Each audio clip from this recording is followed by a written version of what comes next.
신은 왜 전쟁을 막지 않는가? 아니면 인간이 신의 이름을 이용하는가? 인류 역사에는 종교의 이름이 등장하는 수많은 전쟁과 갈등이 있었습니다. 그렇다면 종교가 전쟁을 일으킨 것일까요? 아니면 인간의 정치적 선택과 욕망이 종교의 언어를 빌린 것일까요?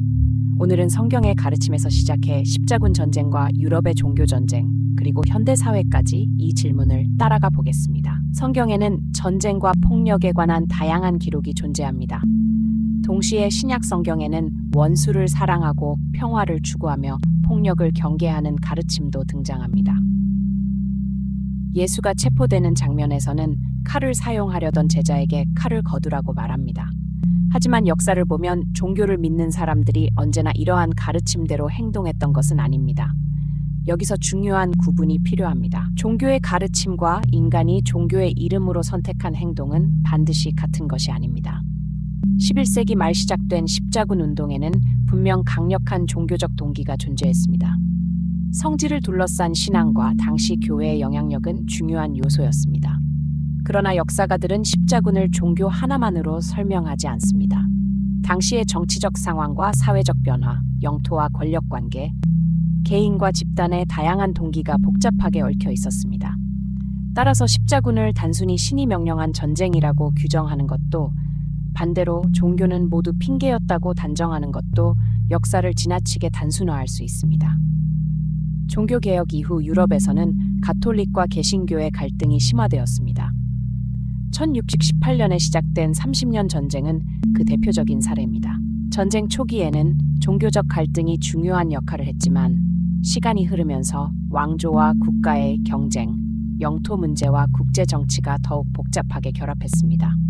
전쟁과 함께 기근과 질병이 이어지면서 특히 중부 유럽의 여러 지역은 막대한 피해를 입었습니다.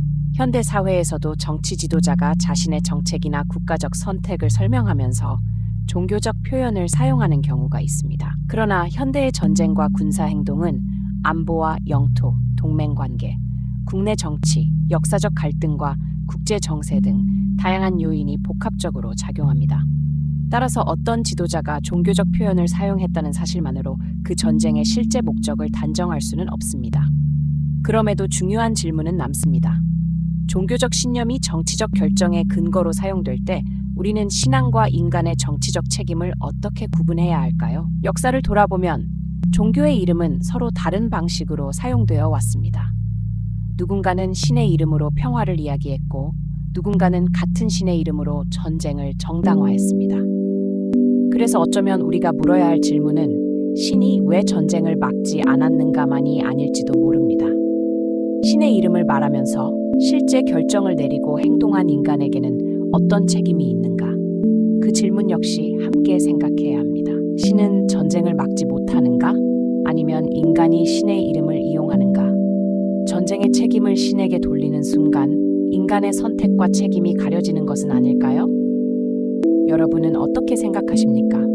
서로 다른 생각을 존중하며 여러분의 의견을 댓글로 남겨주세요.